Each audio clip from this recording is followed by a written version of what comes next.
DVM Telugu ఛానల్కి స్వాగతం. మహిళపై దాడి చేసి గాయపరిచిన వారిపై కేసు నమోదు చేయాలి. బైరెడ్డిపల్లి మండలం పెద్దచలరికుంట గ్రామంలో మహిళపై దాడి చేసి గాయపరిచిన వారిపై కేసు నమోదు చేయాలని జాతీయ మానవ హక్కులు మరియు అవినీతి నిర్మూలన సంస్థ అనుబంధ మహిళా సంఘం అధ్యక్ష కార్యదర్శులు సరస్వతి చంద్రకళ డిమాండ్ చేశారు.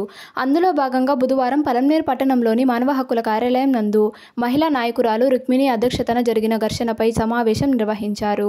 ఈ సమావేశానికి జిల్లా నాయకులు డివి మునిరత్నం, సోమరాజు ముఖ్య అతిథులుగా హాజరైనారు. నాయకులు మాట్లాడుతూ గ్రామంలో చెత్త విషయంపై జరిగిన ఇరు వర్గాల ఘర్షణను నివారించడానికి అదే గ్రామానికి చెందిన బిందు అనే మహిళ సర్దుబాటు చేసే ప్రయత్నం చేయగా రెచ్చిపోయిన నాగమ్మ, ఉషారాణి, వెంకటప్ప ఆమెపై విచక్షణారహితంగా దాడి చేసి గాయపరచడం దుర్మార్గమన్నారు. దాడి చేసినందుకు ఆత్మ పరిశీలన చేసుకోకుండా దాడిలో సంబంధం లేని వ్యక్తులపై, గాయపడిన బాధితురాలపై తప్పుడు ఫిర్యాదు చేయడం సరికాదన్నారు.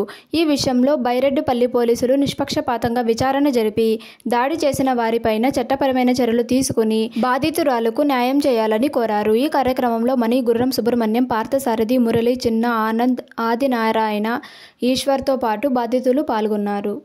వెంటనే ఈ హిమ బిందు పైన దాడి చేసిన ఆ ముగ్గురు వ్యక్తులపైన కేసు నమోదు చేయాలి. లేని పక్షాన బాధితురాలు బిందుకి జాతీయ మానవ హక్కులు మరియు అవినీతి నిర్మూలన సంస్థ, అదేవిధంగా మహిళా సంఘము అండదండలుగా ఉండి ఖచ్చితంగా ఆ బాబుకు న్యాయం జరిగే వరకు మేము న్యాయ పోరాటం చేస్తామని చెప్పేసి కూడా ఈ సందర్భంగా తెలియజేస్తున్నాను మిత్రులారా.